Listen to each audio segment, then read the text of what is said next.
A lot of discrimination cases require us to prove our employer's discriminatory motives. Last week, we talked about several kinds of evidence that we can use to show those discriminatory motives. And what I shared last week is mostly accurate, but this week I learned that there are other causation standards that we can be held to, depending on the type of case that we have and what sector we're in. And I'll leave some information in the description if you want to go check that out for your case. And before we get into this, I need to remind you guys that I am not an attorney.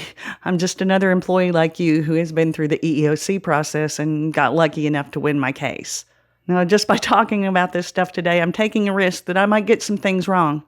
But I think it's worth that risk because it gives us a chance to share what we know and what we think with each other.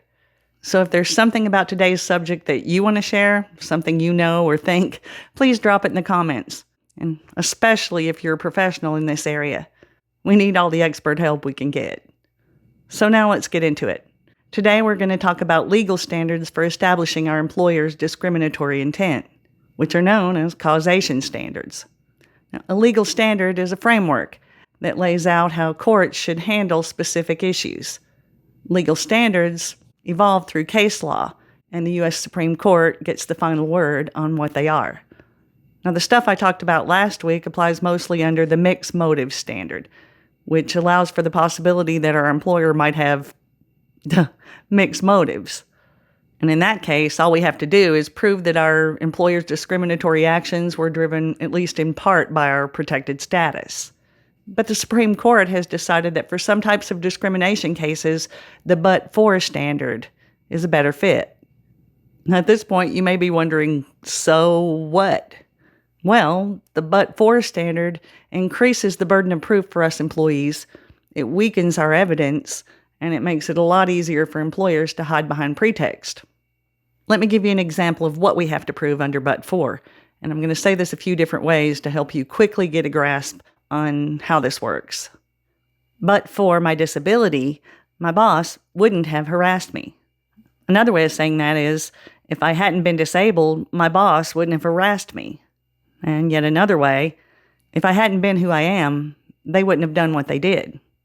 First of all, we are who we are, so I have difficulty understanding why it should matter what they would or wouldn't have done if I was somebody different. And the whole thing is convoluted by a double negative. If I hadn't been something, they wouldn't have done something. It makes no sense to me, but whatever. It is what it is.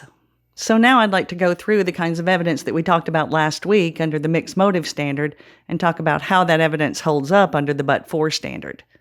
Circumstantial evidence. I disclosed a protected characteristic and my employer immediately took some action. Under the mixed motive standard, the court assumes there's a connection between those two events. And from that connection, they can infer that our employer at least had some level of discriminatory intent. Now, under but-for, showing that our employer had some level of discriminatory intent won't necessarily help us. Now we need to show that if we'd been somebody different, they wouldn't have done what they did. And circumstantial evidence doesn't really help us do that. So under but-for, circumstantial evidence takes a big hit. Comparative evidence is when we can show that similarly situated others who aren't members of our protected class were treated more favorably than us. I mean, what we're showing with comparative evidence is that the things that happened to me didn't happen to people who aren't like me. This happened to me, it didn't happen to them. Therefore, what happened to them probably wouldn't have happened to me either, but for my disability.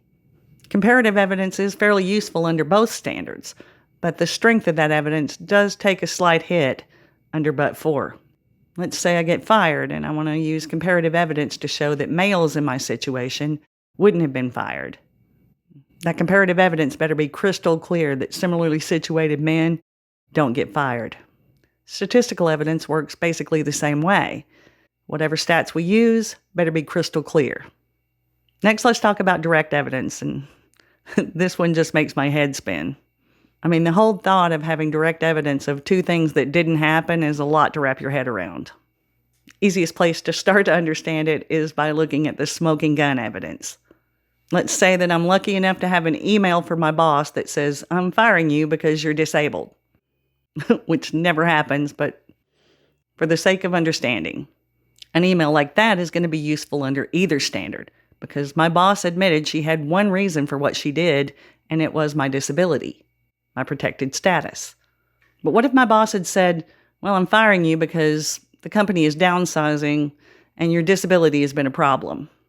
A statement like that leaves room for the possibility that if I hadn't been disabled, my boss still may have fired me because the company is downsizing. The but-for standard does make it harder for us employees to prove our case, but it's still not impossible. It just requires us to think through our evidence in a different way. I hope some of this has been helpful to you guys. Let me know in the comments. I'll see you guys the next time. Till then, take care and hang in. Fight smart and hang in to win.